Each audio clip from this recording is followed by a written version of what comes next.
नमस्कार, आप सभी का हमारे YouTube चैनल में हार्दिक स्वागत है। लीजिए आज एक और कहानी के साथ प्रस्तुत हैं। नाम है इसका मुगलों ने सल्तनत बख्श दी और इसे लिखा है भगवती चरण वर्मा जी ने। आइए शुरू करते हैं। हीरो जी को आप नहीं जानते, ये दुर्भाग्य की बात है। इसका अर्थ ये नहीं कि केवल आपका दुर्भाग्य है, दुर्भाग्य हीरो जी का भी है। कारण वो बड़ा सीधा साधा। यदि आप हीरो जी से परिचित हो जाएं तो आप निश्चय समझ लें कि आपका संसार के एक बहुत बड़े विद्वान से परिचय हो गया। हीरो जी को जानने वालों में अधिकांश का मत है कि हीरो जी पहले जन्म में विक्रमादित्य के 9 रत्नों में एक अवश्य रहे होंगे और अपने किसी पाप के कारण उनको इस जन्म में हीरो जी की योनि प्राप्त हुई। अगर हीरो जी का आपसे परिचय हो जाए तो आप समझ लीजिएगा कि उन्हें एक मनुष्य अधिक मिल गया जो उन्हें अपने शौक में प्रसन्नता पूर्वक एक हिस्सा दे सके। हीरो जी ने दुनिया देखी है। यहां यह जान लेना ठीक होगा कि हीरो जी की दुनिया मौज और मस्ती की ही बनी है। शराबियों के साथ बैठकर उन्होंने शराब पीने की बाजी लगाई है और हरदम जीते हैं। अफीम के आदी हैं। अगर मिल जाए तो इतनी खा लेते हैं जितने से एक खानदान का खानदान स्वर्ग की या नर्क की यात्रा कर सके। भंग पीते हैं तो तब तक जब तक पेट न भर जाए। चरस और गांजे के लोभ में साधु बनते बनते बच गए। एक बार एक आदमी ने उन्हें संख्या खिला दी थी, इस आशा से कि संसार एक पापी के भार से मुक्त हो जाए। पर दूसरे ही दिन हीरो जी उसके यहां पहुंच गए। हंसते हुए उन्होंने कहा, यार कल का नशा नशा था। राम दुहाई, अगर आज भी वो नशा करवा देते तो तुम्हें आशीर्वाद देता। लेकिन उस आदमी के पास संख्या मौजूद न थी। हीरो जी के दर्शन प्रायः चाय की दुकान पर हुआ करते हैं। जो पहुंचता है वो हीरो जी को एक प्याला चाय का अवश्य पिलाता है। उस दिन हम लोग चाय पीने पहुंचे तो हीरो जी एक कोने में आंखें बंद किए हुए बैठे कुछ सोच रहे थे। हम लोगों में बातचीत शुरू हो गई और हरिजन आंदोलन से घूमते फिरते बात आ पहुंची दानव राज बलि पर।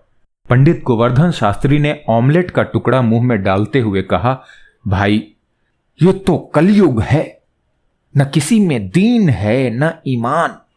कौड़ी कौड़ी पे लोग बेईमानी करने में लग गए हैं। अरे अब तो लिख कर भी लोग मुकर जाते हैं। एक युग था जब दानव तक अपने वचन निभाते थे। सुरों और नरों की तो बात ही छोड़िए। दानव राज बलि ने वचनबद्ध होकर सारी पृथ्वी दान कर दी थी। पृथ्वी ही काहे, स्वयं को भी तो दान कर दिया था। हीरो जी चौंक उठे। खांस कर उन्होंने कहा, क्या बात है, जरा फिर से तो कहना। सब लोग हीरो जी की ओर घूम पड़े। कोई न कोई नई बात सुनने को मिलेगी। इस आशा से मनोहर ने शास्त्री जी के शब्दों को दोहराने का कष्ट उठाया। हीरो जी, ये गोवर्धन शास्त्री जो हैं सो कह रहे हैं कि कलयुग में धर्म कर्म सब लोप हो गया। त्रेता में तो दैत्यराज बलि ने अपना सब कुछ केवल वचनबद्ध होकर दान कर दिया था। हीरो जी हंस पड़े। हां, तो गोवर्धन शास्त्री कहने वाले हुए और तुम लोग सुनने वाले, ठीक ही है। लेकिन हमसे सुनो, ये तो कह रहे हैं त्रेता की बात। अरे तब तो अकेले बलि ने ऐसा कर दिया था। लेकिन मैं कहता हूं कलयुग की बात।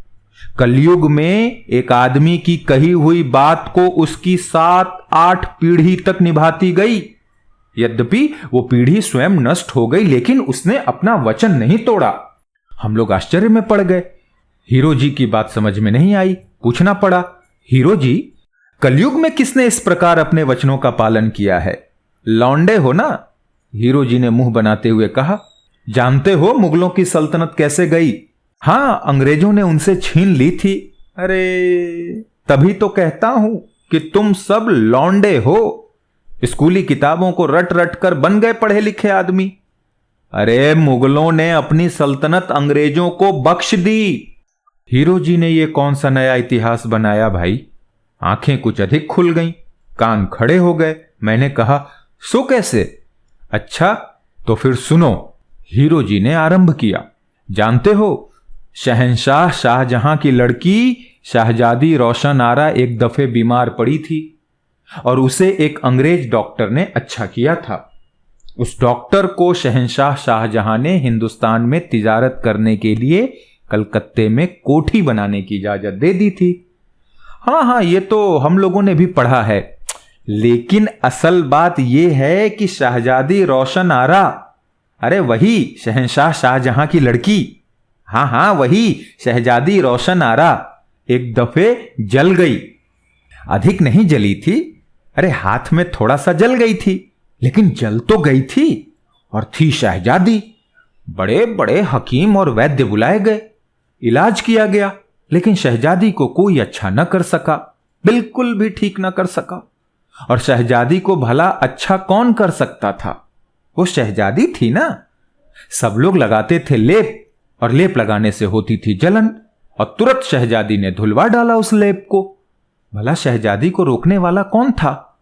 अब शहंशाह सलामत को फिक्र हुई, लेकिन शहजादी अच्छी हो तो कैसे, वहां तो दवा असर ही न करने पाती थी। उन्हीं दिनों एक अंग्रेज घूमता घामता दिल्ली आया। दुनिया देखे घाट घाट का पानी पिए हुए पूरा चालाक और मक्कार।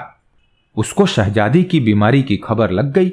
नौकरों को घूस देकर उसने पूरा हाल दरियाफ्त किया। उसे मालूम हो गया कि शहजादी जलन की वजह से दवा धुलवा डालती है। सीधे शहंशाह सलामत के पास जा पहुंचा, कहा कि मैं डॉक्टर हूं। शहजादी का इलाज उसने अपने हाथों में ले लिया। उसने शहजादी के हाथ में एक दवा लगाई। उस दवा से जलन होना तो दूर, उल्टे जले हुए हाथ में ठंडक पहुंची। अब भला शहजादी उस दवा को क्यों धुलवाती? हाथ अच्छा हो गया। जानते हो वो दवा क्या थी? हम लोगों की ओर भेद भरी दृष्टि डालते हुए हीरो जी ने पूछा। अरे भाई, हम लोग दवा क्या जाने, कृष्णानंद ने कहा। तभी तो कहते हैं, इतना पढ़ लिख कर भी तुम्हें तमीज नहीं आई। अरे वो दवा थी वैसलीन, वही वैसलीन जिसका आज घर घर में प्रचार है। वैसलीन? लेकिन वैसलीन तो दवा नहीं होती, मनोहर ने कहा। हीरो जी संभल कर बैठ गए, फिर बोले, कौन कहता है कि वैसलीन दवा होती है? अरे उसने लगा दी वैसलीन और घाव आप ही आप अच्छा हो गया। वो अंग्रेज बन बैठा डॉक्टर, और उसका नाम हो गया। शहंशाह शाहजहां बड़े प्रसन्न हुए। उन्होंने उस फिरंगी डॉक्टर से कहा, मांगो। उस फिरंगी ने कहा, हुजूर, मैं इस दवा को हिंदुस्तान में राइज करना चाहता हूं, इसलिए हुजूर मुझे हिंदुस्तान में तिजारत करने की इजाजत दे दें। बादशाह सलामत ने जब सुना कि डॉक्टर हिंदुस्तान में इस दवा का प्रचार करना चाहता है, बड़े प्रसन्न हुए। उन्होंने कहा, मंजूर, और कुछ मांगो। तब उस चालाक डॉक्टर ने जानते हो क्या मांगा? उसने कहा, हुजूर, मैं एक तंबू तानना चाहता हूं, जिसके नीचे इस दवा के पीपे इकट्ठे किए जाएंगे। जहां पनाह ये फरमा दें कि उस तंबू के नीचे जितनी जमीन आएगी वो जहां पनाह ने फिरंगियों को बख्श दी। शहंशाह शाहजहां थे सीधे साधे आदमी। उन्होंने सोचा, तंबू के नीचे भला कितनी जगह आवेगी। उन्होंने कह दिया, मंजूर। हां, तो शहंशाह शाहजहां थे सीधे साधे आदमी। छल कपट उन्हें आता न था, और वो अंग्रेज था दुनिया देखे हुए। 7 समंदर पार करके हिंदुस्तान आया था, पहुंचा विलायत। वहां उसने बनवाया रबड़ का एक बहुत बड़ा तंबू, और जहाज पे तंबू लदवा कर चल दिया हिंदुस्तान। कलकत्ते में उसने वो तंबू लगवा दिया। वो तंबू कितना ऊंचा था, इसका अंदाजा आप नहीं लगा सकते। उस तंबू का रंग नीला था। तो जनाब, वो तंबू लगा कलकत्ते में, और विलायत से पीपे पर पीपे लद लद कर आने लगे। उन पीपों में वैसलीन की जगह भरा था एक एक अंग्रेज जवान, मैं बंदूक और तलवार के। सब पीपे तंबू के नीचे रखवा दिए गए। जैसे जैसे पीपे जमीन घेरने लगे, वैसे वैसे तंबू को बढ़ा बढ़ा कर जमीन घेर दी गई। तंबू तो रबड़ का था ना, जितना बढ़ाया बढ़ गया। अब जनाब, तंबू पहुंचा पलासी। तुम लोगों ने तो पढ़ा ही होगा, पलासी का युद्ध हुआ था। अरे सब झूठ है। असल में तंबू बढ़ते बढ़ते पलासी पहुंचा था, और उस वक्त मुगल बादशाह का हरकारा दौड़ा था दिल्ली। बस ये कह दिया गया कि पलासी की लड़ाई हुई। जी हां, उस वक्त दिल्ली में शहंशाह शाहजहां की तीसरी या चौथी पीढ़ी सल्तनत कर रही थी। हरकारा जब दिल्ली पहुंचा, उस वक्त बादशाह सलामत की सवारी निकल रही थी। हरकारा घबराया हुआ था। वो इन फिरंगियों की चालों से हैरान था। उसने मौका देखा न महल, वहीं सड़क पे खड़े होकर चिल्ला दिया, जहां पनाह, गजब हो गया, ये बदतमीज फिरंगी अपनी तंबू पलासी तक खींच लाए हैं। और चूंकि कलकत्ते से पलासी तक की जमीन तंबू के नीचे आ गई है, इसलिए इन फिरंगियों ने उस जमीन पे कब्जा कर लिया है। जो इनको मना किया तो इन बदतमीजों ने शाही फरमान दिखला दिया। बादशाह सलामत की सवारी रुक गई। उन्हें बुरा लगा। उन्होंने हरकारे से कहा, मियां हरकारे, मैं कर ही क्या सकता हूं। जहां तक फिरंगियों का तंबू घिर जाए वहां तक की जगह उनकी हो गई। हमारे बुजुर्ग ये कह गए हैं। बेचारा हरकारा अपना समूह लेकर वापस आ गया। हरकारा लौटा और इन फिरंगियों का तंबू बढ़ा। अभी तक तो आते थे पीपों में आदमी, अब आने लगे तरह तरह के सामान। हिंदुस्तान का व्यापार फिरंगियों ने अपने हाथों में ले लिया। तंबू बढ़ता ही रहा, पहुंच गया बक्सर। इधर तंबू बढ़ा, उधर लोगों की घबराहट बढ़ी। ये जो किताबों में लिखा है ना कि बक्सर की लड़ाई हुई, ये गलत है भाई। जब तंबू बक्सर पहुंचा तो फिर हरकारा दौड़ा। अब जरा बादशाह सलामत की बात सुनिए। वो जनाब दीवाने खास में तशरीफ रख रहे थे। उनके सामने सैकड़ों बल्कि हजारों मुसाहब बैठे थे। बादशाह सलामत हुक्का गुड़गुड़ा रहे थे। सामने एक साहब जो शायद शायर थे, कुछ गा गा कर पढ़ रहे थे, और कुछ मुसाहब गला फाड़ फाड़ कर वाह वाह वाह वाह चिल्ला रहे थे। कुछ लोग तीतर और बटेर लड़ा रहे थे। हरकारा जो पहुंचा तो ये सब बंद हो गया। बादशाह सलामत ने पूछा, म्यां हरकारे, क्या हुआ? इतने घबराए हुए क्यों हो? हांफते हुए हरकारे ने कहा, जहां पनाह, इन बदजात फिरंगियों ने अंधेर मचा रखा है। वो अपना तंबू बक्सर खींच लाए हैं। बादशाह सलामत को बड़ा ताज्जुब हुआ। उन्होंने अपने मुसाहबों से पूछा, म्यां हरकारा कहता है कि फिरंगी अपना तंबू कलकत्ते से बक्सर तक खींच लाए? ये कैसे मुमकिन है? इस पर एक मुसाहब ने कहा, जहां पनाह, ये फिरंगी जादू जानते हैं। दूसरे ने कहा, जहां पनाह, इन फिरंगियों ने जिन्नात पाल रखे हैं। जिन्नात सब कुछ कर सकते हैं। बादशाह सलामत की समझ में कुछ नहीं आया। उन्होंने हरकारे से कहा, मियां हरकारे, तुम बतलाओ ये तंबू किस तरह आगे बढ़ाया? हरकारे ने समझाया कि तंबू रबड़ का है। इस पर बादशाह सलामत बड़े खुश हुए। उन्होंने कहा, ये फिरंगी भी बड़े चालाक हैं, पूरे अकल के पुतले हैं। इस पर सब मुसाहबों ने एक स्वर में कहा, इसमें क्या शक जहां पनाह, आप वजह फरमाते हैं। बादशाह सलामत मुस्कुराए, अरे भाई, किसी चौबदार को भेजो जो इन फिरंगियों के सरदार को बुलावे, मैं उसे खिलत दूंगा। सब मुसाहब कह उठे, वल्लाह, जहां पनाह एक ही दरिया दिल हैं, इस फिरंगी सरदार को जरूर खिलत देनी चाहिए। हरकारा घबराया। वो आया था शिकायत करने। यहां बादशाह सलामत फिरंगी सरदार को खिलत देने पर आमादा थे। वो चिल्ला उठा, जहां पनाह, इन फिरंगियों ने जहां पनाह की सल्तनत का एक बहुत बड़ा हिस्सा अपने तंबू के नीचे करके उस पर कब्जा कर लिया है। जहां पनाह, ये फिरंगी जहां पनाह की सल्तनत छीनने पर आमादा दिखाई देते हैं। मुसाहब चिल्ला उठे, ऐसा गजब! बादशाह सलामत की मुस्कुराहट गायब हो गई। थोड़ी देर तक सोचकर उन्होंने कहा, मैं क्या कर सकता हूं? हमारे बुजुर्ग इन फिरंगियों को उतनी जगह दे गए हैं जितनी तंबू के नीचे आ सके। भला उसमें मैं कर ही क्या सकता हूं?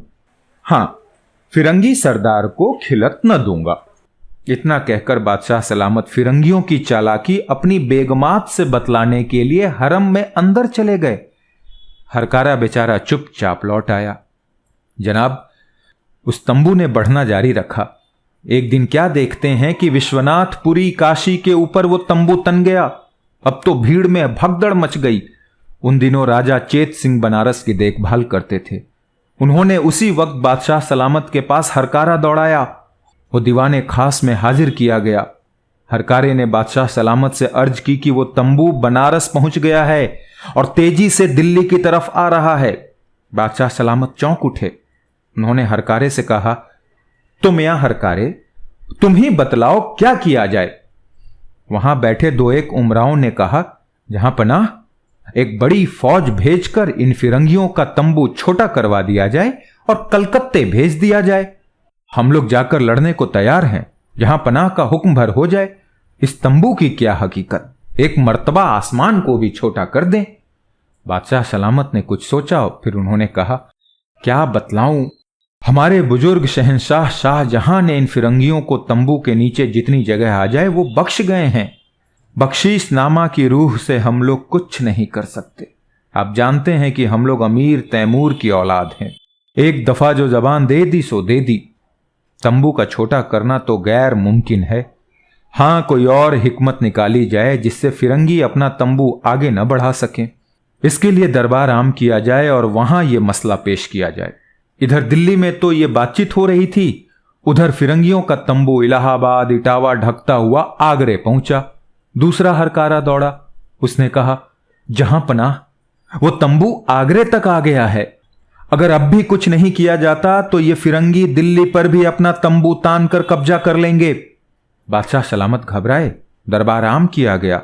सब अमीर उमरा इकट्ठा हो गए तो बादशाह सलामत ने कहा, आज हमारे सामने एक अहम मसला पेश है। आप लोग जानते ही हैं कि हमारे बुजुर्ग शहंशाह शाहजहां ने फिरंगियों को इतनी जमीन बख्श दी थी जितनी उनके तंबू के नीचे आ सके। उन्होंने अपना तंबू कलकत्ते में लगवाया था, लेकिन वो तंबू है रबड़ का, और धीरे धीरे ये लोग तंबू आगरे तक खींच लाए। हमारे बुजुर्गों से जब ये कहा गया तब उन्होंने कुछ करना मुनासिब न समझा, क्योंकि शहंशाह शाहजहां अपना कौल हार चुके हैं। हम लोग अमीर तैमूर की औलाद हैं और अपने कौल के पक्के हैं। अब आप लोग बताइए क्या किया जाए।